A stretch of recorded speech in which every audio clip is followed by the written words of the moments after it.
งามเลยต้นหลายเลยก็เคยเห็นในลาวเขาแหละว่าจะมีลักษณะแบบนี้ท่าน3 คนก็ขึ้นไปว่าไกลไล่สบายดีท่านผู้ชมนี่คือบรรยากาศอยู่ที่ถนนไกรสอนพรหมวิหารวิดีโอนี้ประดับดินจะพาท่านผู้ชมไปเบิ่งบรรยากาศห้างเปิดใหม่นะน่าจะเป็นห้างที่ใหญ่ที่สุดในลาวบ่หรือว่าจังใดเดี๋ยวเขาลองไปเบิ่งน้ำกันเนาะเท่าที่ประดับดินเคยฟังเคยเห็นเพิ่นหลายคนเบ้ามาเป็นห้างที่ใหญ่ที่สุดในลาวว่าซั่นชื่อว่าก๊อกเมกะเนาะทุกคนอยู่แถวด้านหน้าของพวกเขานี่เนาะก็เป็นห้างที่เปิดใหม่แต่บ่ฮู้ว่าเขาจะเข้าไปได้ว่าคนน่าจะหลายตามที่เบิ่งทางหน้านี่เนาะทุกคนมื้อนี้เป็นมื้อที่2ของห้างเปิดก็ห้างเปิดมื้อวันที่8เดือน8เนาะปี2026มื้อนี้เป็นมื้อวันที่9เดือน8ปี2026เนาะเดี๋ยวเราลองไปเบิ่งนำกันว่าในห้างมันจะเป็นจังได๋แล้วจะใหญ่ขนาดใดใหญ่แท้บ่แล้วคือขึ้นแท้บ่เนาะทุกคนนี่ทางหน้าเฮานี่เนาะทางหน้าเฮาทางซ้ายทางขวามือเนาะบนแน่ใจว่าคนจะหลายจะน้อยขนาดใดแล้วก็จะมีบอนจอดรถบ่เนาะเมื่อวานท่านเห็นมีคนมาหลายอยู่เนาะประดับดินก็เลยบ่ได้มาก็เลยว่าลองมามื้อนี้ลองเบิ่งก็เป็นสิ่งใหม่ๆอีกสิ่งหนึ่งที่เกิดขึ้นในนครหลวงเวียงจันทน์เนาะเนื่องจากว่านครหลวงเวียงจันทน์ก็มีห้างอยู่หลายห้างอยู่เนาะแต่ว่าที่ผ่านๆมาห้างหลายๆห้างก็เปิดขึ้นมาแล้วก็บางห้างก็เงียบไปแล้วบางห้างก็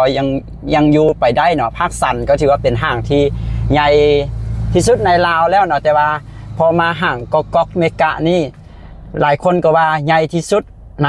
ลาวหรือจังใดเนี่ยเดี๋ยวเราไปเบิ่งบรรยากาศน้ำกันเนาะทุกคนเท่าที่ประดินฮู้มาก็คือก๊อกนี่นะมันจะเป็นเครือของโคลาวเนาะเป็นบริษัทในเครือของโคลาวที่เพิ่นก็มีจริงความจริงเขาเจ้าก็มีก๊อกมินิมาร์ทแล้วก็ก๊อกเป็นคล้ายๆจะเป็นซูเปอร์มาร์เก็ตหลายสาขาเนาะแต่ตัวนี้จะเป็นห้างใหญ่เนาะที่เพิ่นว่าเปิดก๊อกเมกะซึ่งเป็นห้างที่เท่าที่ฮู้มาได้เป็นห้างที่แบบว่าจะว่าจังไดปกติห้างทั่วไปนะเขาเจ้าจะเฮ็ดห้างขึ้นมาแม่นบ่เฮ็ดห้างขึ้นมาแล้วก็เขาเจ้าจะให้คนอื่นมาเซาห้างเซาห้านให้คนมาขายของขายเครื่องอย่างประมาณนั้นเนาะแต่ว่าก๊อกนี่เพิ่นน่าจะบริหารจัดการด้วยการเอาห้างเอาห้านเอาอีหยังต่างๆเข้ามาเองอย่างประมาณนั้นก็น่าจะสามารถเฮ็ดให้ในห้างน่าจะคึกคืนน่าจะมีห้านมีอีหยังต่างๆนานาน่าจะหลายเนาะเดี๋ยวเราลองไปเบิ่งนำกันว่าทางเข้าอยู่บนใดแล้วก็จังใดเนาะนี่จะเป็นมีคนมาหลายอีหลีนะมีก๊อกมูฟก็เป็นของเขานะทุกคนก็เป็นของก๊อกนี่แหละนะจุดขึ้นรถลงรถเนาะแต่บ่ฮู้ว่าเขาจะมีบอนจอดบ่เดี๋ยวลองไปเบิ่งน้ำกันเนาะท่านผู้ชมว่าจะมีบอนจอดแล้วก็ใหญ่อีหลีได้เนาะในตั้งแต่บอน3แยกพุ่นยาวไปทางหน้าพุ่นอีกน่าจะเชื่อมต่อใส่กันแหละเดี๋ยวลองเบิ่งน้ำกันว่ามันจะมีบอนทางเข้าบ่หรือจังใดหรือว่าอันนี้เขาเจ้าท่าเข้าบ่หรือจังไดเขาได้ยินก็บ่ฮู้คือกันว่าเขาเจ้าท่าเข้าบ่อันนี้บอนจอดรถน่าจะทางหน้าพุ่น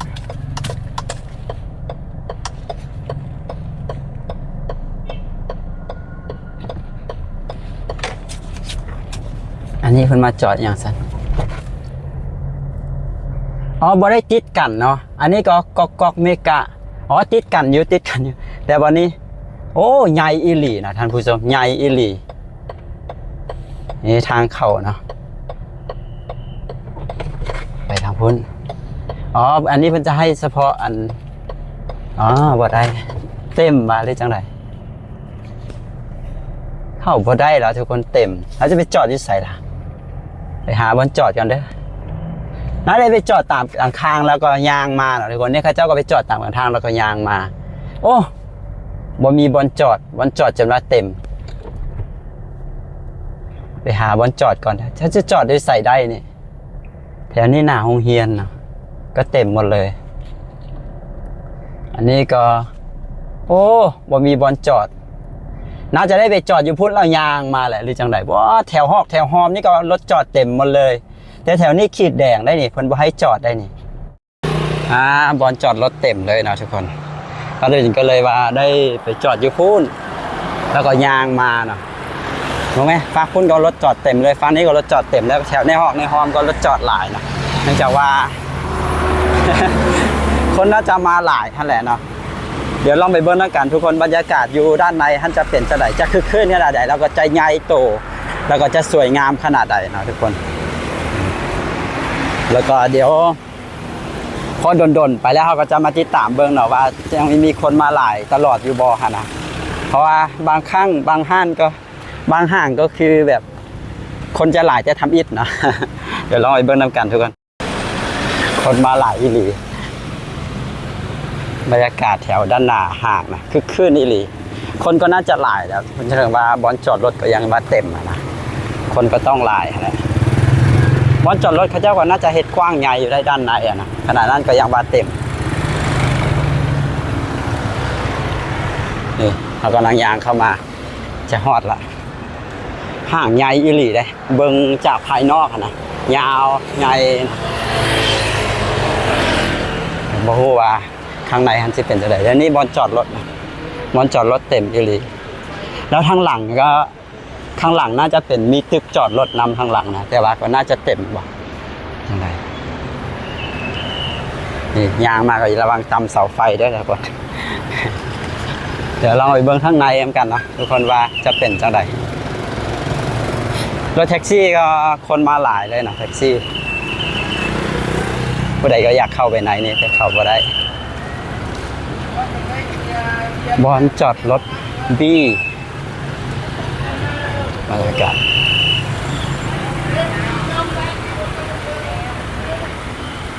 ที่นี่ก็จะมีสถานีรถเมล์ด่วน BRT เนาะสถานีสีบุญเฮืองเนาะอยู่นี่จะเป็นบ้านสีบุญเฮืองเนาะน่าจะเป็นเมืองจันทบุรีบ่หรือว่าเป็นเมืองเสถาธิราชบ่แน่ใจคือกันว่าเมืองอีหยังนครหลวงอีจันทร์เฮาบรรยากาศอยู่ทางหน้าเดี๋ยวไปเบิ่งทางในกันนะทุกคนเข้ามาเย็นเจี๊ยบเลย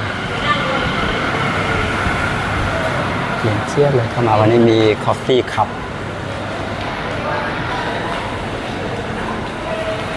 บางห้างก็ยังบ่ทันเปิดเลยอันนี้ก็ยังcoming soonอยู่โอ้ทุกคนอลังการอีหลีเลยนี่เดี๋ยวจะเอามุมกว้างถ่ายมุมกว้างให้บรรดาทานได้เบิ่งกันนี่ทุกคนบรรยากาศบ้านห้างกาแฟเนาะโอ้คือคืนอีหลีคนหลายอีหลีบ่แม่ป่านงานบุญเลยแต่บ่ฮู้ว่าเดี๋ยวลองยางรอเบิ่งสั้นลุมนี่ก่อนเนาะท่านผู้ชมว่าบรรยากาศจะเป็นจังได๋โอ้คนหลายอีหลีป่านงานบุญเลยเนาะมื้อนี้เป็นมื้อที่2นั้นที่ได้เว้าเนาะมื้อที่2ของการเปิดมื้อวันเสาร์เพิ่นเปิดก็คนก็น่าจะหลายเช่นเดียวกันเนาะทุกคนอันนี้ก็จะมีธนาคารมีอย่างเข้าไปในนี้ธนาคารอินโดจีนนี่ก็เป็นของเครือนี่แหละของเครือโคลาวนี่แหละท่านผู้ชมคนหลายอีหลี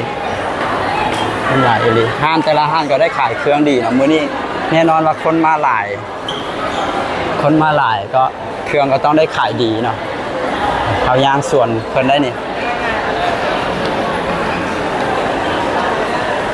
เราต้องมายางฟังนี่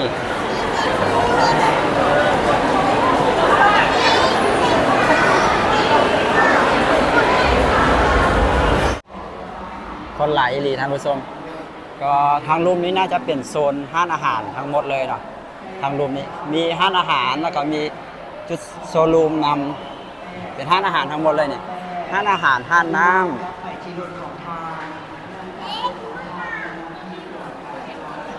ห้านอาหารการกินอย่างประมาณนั้นนะทุกคนอันนี้สั้นหลุมมีทางเข้ามาหลายทางอยู่จะถ่ายไปเรื่อยเนาะ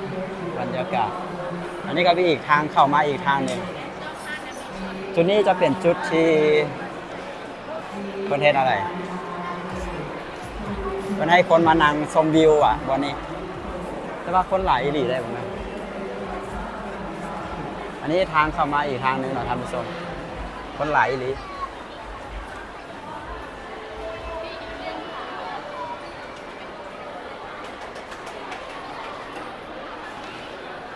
อันนี้เขาเจ้าให้บอลเป็นบอลนั่งพักผ่อนประมาณนั้นบอกแล้วก็อยู่นี่จะมี คล้ายๆในอนาคตอาจจะมีเวทีมีการเปิดตัวนั่นนี่สินะคนก็สามารถขึ้นไปนั่งยูเทิงหันเบิงวิวเบิงบรรยากาศอย่างประมาณนั้นหรอแล้วก็มีโต๊ะมีอย่างให้นำเลยมีโต๊ะให้วางกับกินวางอาหารการกินนำโอ้กว้างใหญ่อีหลีแล้วก็คนหลายอีหลี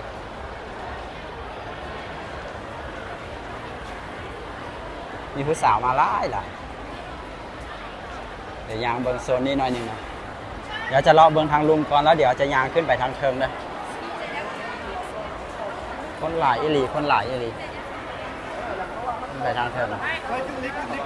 ทั้งหมดน่าจะมี3ซีซั่นบ่ถ้าประเด็นเข้าไปบอกผิดนะอยู่นี่จะมีหมากระดิกห่างได้น้ำ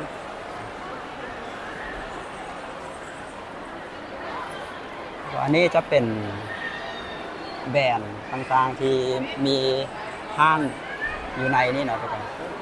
ว่ามีแบรนด์นี่อย่างใดสามารถมาเบิ่งว่ามีห้างมีแบรนด์นี่อย่างใดอยู่ในห้างนี่สินะสามารถมาเบิ่งจุดนี้ได้เนาะนี่ก็จะมาถ่ายรูปกับหมากระพริบตาได้แล้วก็กระดิกห่างได้นะทางเข้ามาอีกทางหนึ่งทางนี้แล้วก็มีทางเข้ามาอีกทางหนึ่งบอกทางนี้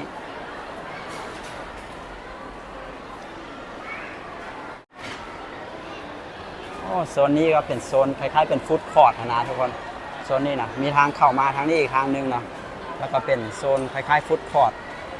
คนจะมานั่งกินข้าวกินน้ำกันหลายเต็มเลย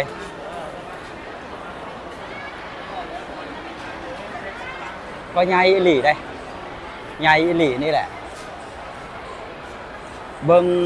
ด้วยสายตานะเบิ้งพื้นที่ก็คือเป็นห้างที่ใหญ่ที่สุดในลาวอีหลีเลยนอนทุกคนเป็นห้างที่ใหญ่ที่สุดในลาวอีหลีแบบนี้เลย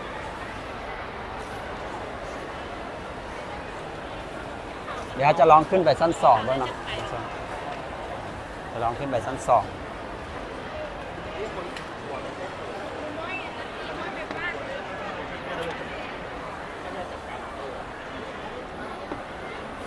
เบื้องบรรยากาศลงมาอันนี้เป็นดินใส่มุมกว้างทายเนาะเพื่อให้เห็นความกว้างนะความกว้างความใหญ่ของสถานที่อันนี้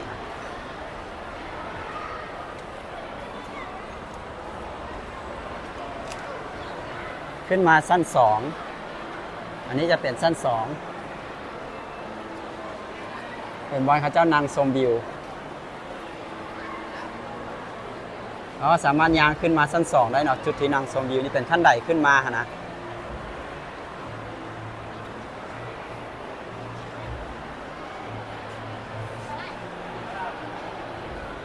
อันนี้ชั้น2คนก็หลายทุกชั้นเลยงามเลยคนหลายเลยน่าจะคนหลายที่สุดในลาวแล้วเป็นห้างที่เปิดแล้วก็คนหลายที่สุดในลาวแล้วเพราะด้วยที่พื้นที่มันใหญ่โตนะทุกคนมองไหมเขาพูดก็เป็นห้างเป็นอย่างเต็มไปหมดเลยเป็นห้างมีหลายอีหลีมันมีห้างค้าห้างกาแฟมันเต็มพื้นที่เลยนะมีเปิดเต็มพื้นที่เลยนะคือหลายๆห้างที่เปิดมาที่ผ่านมาห้างก็คือแบบเปิดขึ้นมาแล้วบางทีก็เปิดแต่ชั้น1เปิดแต่ชั้นใต้ดินเปิดแต่ชั้น2จะทีชั้น3ชั้น4ชั้น5นี่ก็คือบ่มีคนไปเซาพื้นที่บ่มีห้างค้าอย่างไปเปิดสินะมันก็เลยให้แบบมันคึกคืนบ่เต็มตัวบ่เต็มที่นะแต่ว่าห้างเมกาก็เมกานี่แบบว่าเพิ่นเปิดมาแล้วมันก็มีห้างค้ามีอย่างแบบว่าเต็มพื้นที่ไปหมดนะก็เลยเฮ็ดให้แบบว่าความคึกคืนก็คืออันนั้นถ้ามาเบิ่งห้างนี่ทุกคนงามเลยเด้วันนี้ก็จะเป็นมุมลักษณะเป็นห้างคาเฟ่อย่างประมาณนี้เนาะ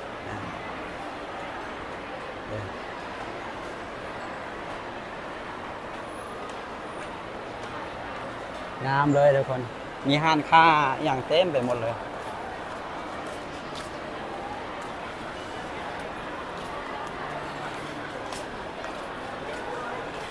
อันนี้จะเป็นชั้น2เดี๋ยวเราย่างรอเบื้องชั้น2จักหน่อยก่อนแล้วเดี๋ยวจะย่างขึ้นไปชั้น3เนาะ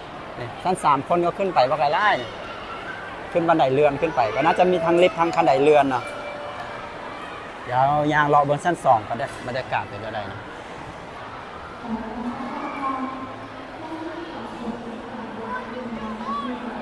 ถ้าที่ประเด็นที่พูดมาก็คือยูนี่นะเขาจะบ่รับเงินสดเนาะจะบ่รับเงินสดผู้ใดบ่มีเงินโอนก็สามารถมาเอาเงินมาแลกเอาบัตรยูนี่ได้นะ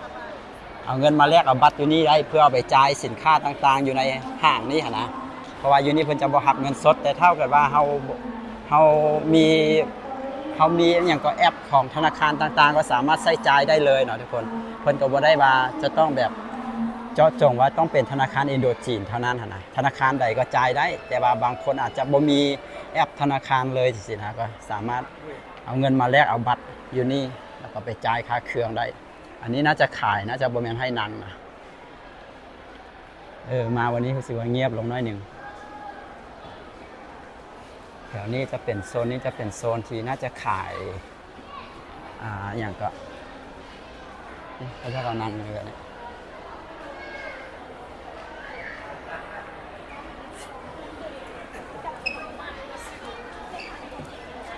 โซนนี้น่าจะเป็นโซนแล้วก็มีข้างในเรือนขึ้นไปอีกนะ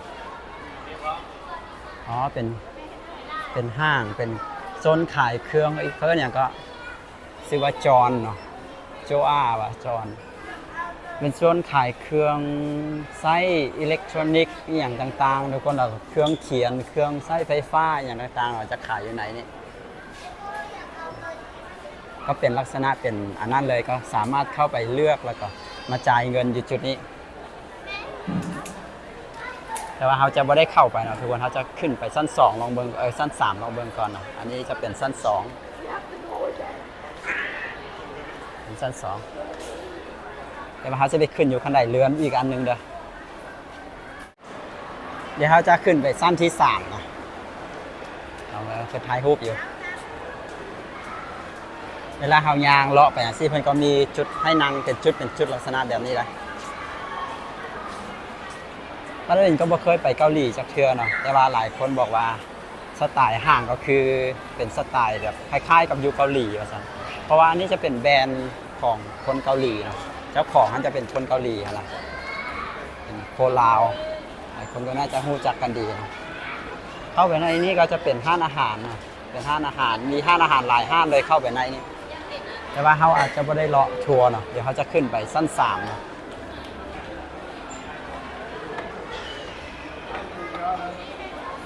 คนหลายดิ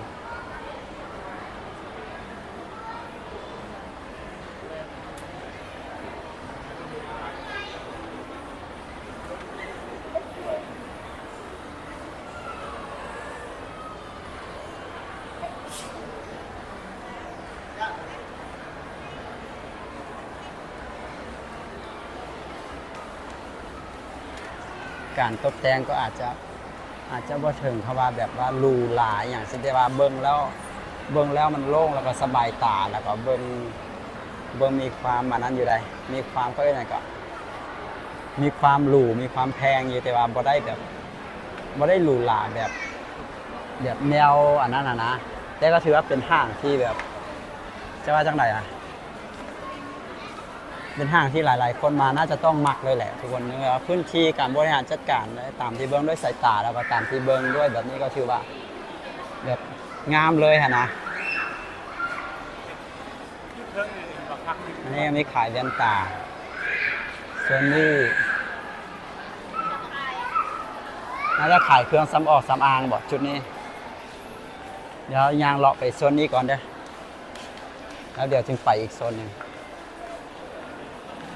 นี่จะเป็นฮักซิงซอนสตูดิโอผมและผิวหนังเป็นศูนย์ชั้นอันนี้ชั้น3เนาะชั้น3นี่จะเป็นเกี่ยวกับความงามเนาะเครื่องสำอางแล้วก็ความงามอันนี้จะเป็นห้องน้ำเนาะสีแดงเข้าไปนี่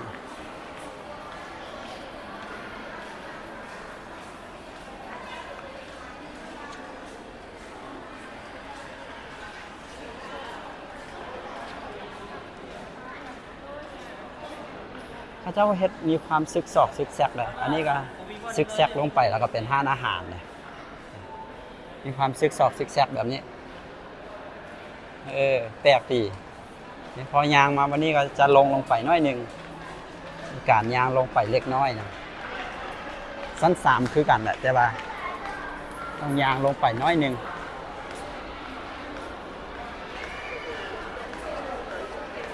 คนก็ไล่ไปทุกสั้นเลย อันนี้จะเป็นคลิปเบอร์เกี่ยวกับเด็กหนอมเด็กน้อยนะ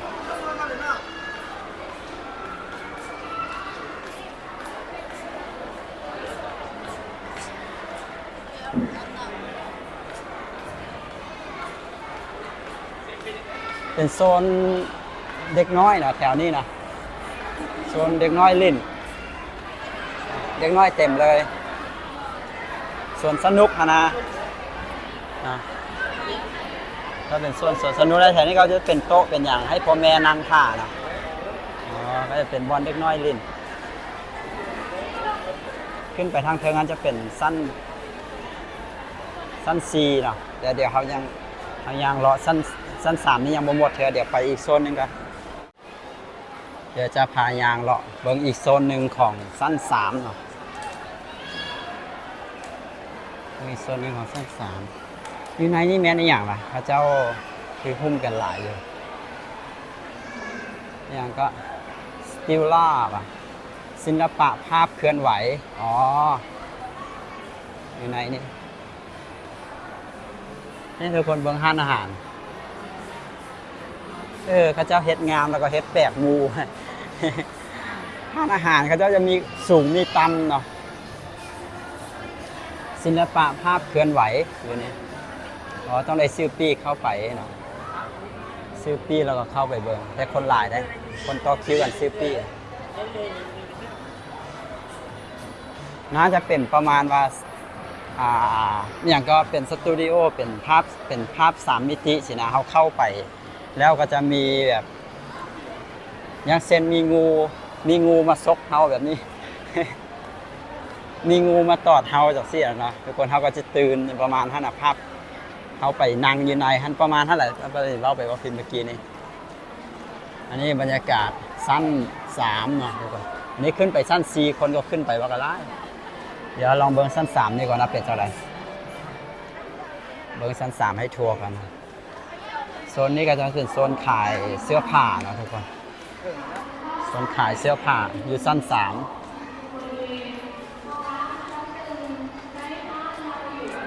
ขายเครื่องนุ่งอันนี้ก็ขายเครื่องนุ่งคือกัน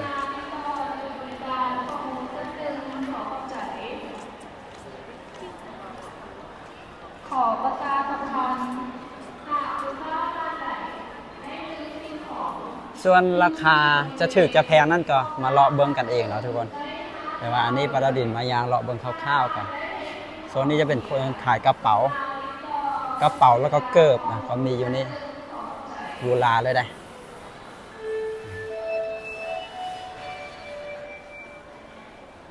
ยางเลาะเบิ้งแบบคร่าวๆไปก่อนนะ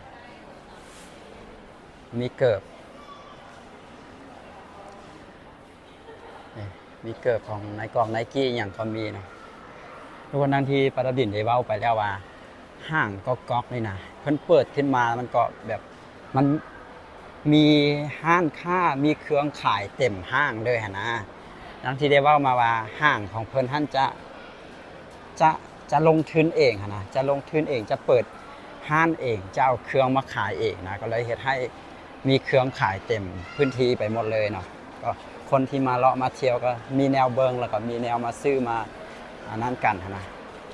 มันแตกต่างจากห้างอื่นๆที่เปิดขึ้นมาแล้วเพื่อเปิดให้คนอื่นมาเซาพื้นที่สินะแต่ว่าพื้นที่ในห้างมันก็อาจจะแพงแล้วหลายคนก็อาจจะคิดว่ามาเซาแล้วมันสิบ่คุ้มกับการที่มาเซาห้างสินะก็เลยให้ห้างหลายๆห้างนั้นเป่าวางนะแต่ว่าพอมาห้างก๊อกนี่ก๊อกเมกะนี่ก็คือพอมาแล้วก็มีเครื่องขายเต็มไปเลยหมดเลยเนาะห้างอาหารห้างขายเครื่องห้างคาเฟ่ห้างของยุของกินบอลหลอกบอลดิ้นของเด็กนอกน้อยๆอย่างที่ไหนก็คือแบบมีเปิดพร้อมกันเลยเนาะทุกคนก็มาหลายแบบนี้เลยห้างอื่นๆที่บ้านนินเคยเห็นที่ผ่านมาก็คือก็จะมีเปิดโซนเด็กน้อยก็จะมีเปิดโซนนั้นโซนนี้สิล่ะมันใช้เวลา บางทีก็เป็นปี2 ปีจึงทยอยเปิดอันนั้นอันนี้มาเรื่อยๆใช่ป่ะพอมากอกๆนี่แล้วก็คือทุกอย่างเพิ่นเปิดพร้อมกันหมดเลย ก็คือเข้ามาในนี่ก็มีครบว่าซั่นซะมีครบบรรยากาศคนหลายขนาดใด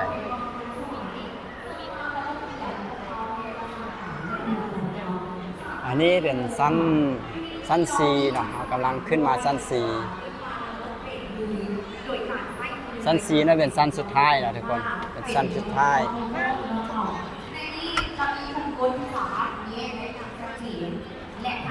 ขึ้นมาสั้นซีอันนี้ก็ยังมีโซลดอยู่นะมีโซลดอันนี้มีโซลดแล้วก็มีส่วนดอกไม้นะน่าจะเป็นดอกไม้ปลอมนะคนก็มาถ่ายรูปกันโอ้งามเลยเนี่ยงามเลยได้นี่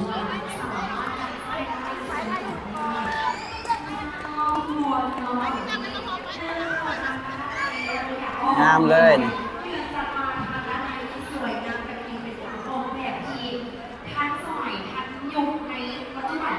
โอ้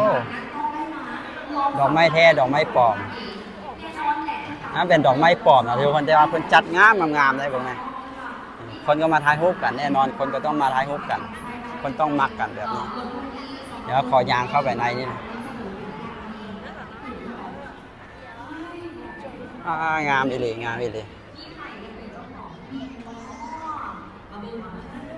เขาจะออกแบบมาดีได้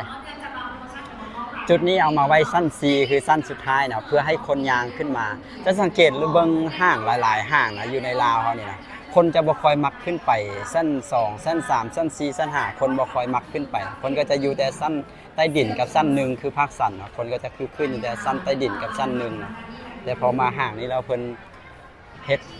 ส่วนดอกไม้เฮ็ดบ่อนถ่ายรูปใบสั้นซีเนาะเพื่อดึงดูดให้คนยางขึ้นมาสั้นเทิงพี่นะแน่นอนการยางขึ้นมาชั้นเทิงที่ก็ต้องผ่านห้านค้าต่างๆเนาะก็จะเฮ็ดให้คนเห็นห้านค้าดึงดูดในการซื้อของซื้อเครื่องเนาะเอาประมาณนี้ผู้สาวมาถ่ายรูปหลายแฮงประมาณนี้คนมาถ่ายรูปหลายกว้างใหญ่เลยได้บ่แม่นแคบบ่แม่นน้อยๆเนาะเดี๋ยวไปเบิ่งอีกโซนหนึ่งเด้อโซนทางหัน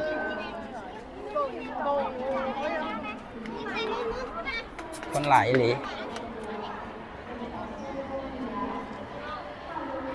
นี่ทุกคนออกมาโซนนี้ก็จะเป็นแบบนี้มีคันไดขึ้นไปนี้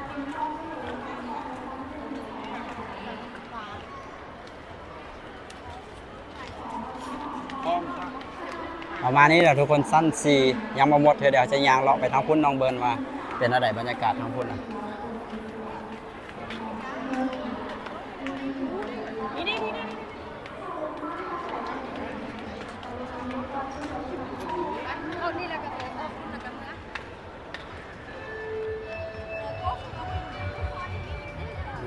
งามทา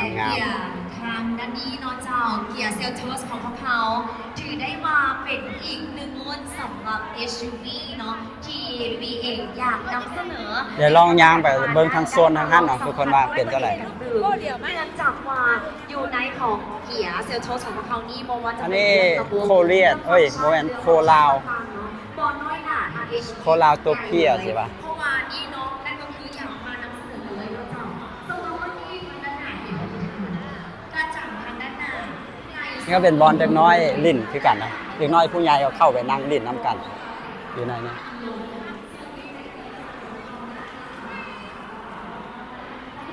ก็จะมีห้องน้ำอยู่ท่านเดี๋ยวลองยามไปเบิ่งทางนี้เป็นเท่าไหร่อันนี้เป็นห้างอย่างคาเฟ่ป่ะโอ้มีห้างคาเฟ่มีอันนั้นหลายแห่ง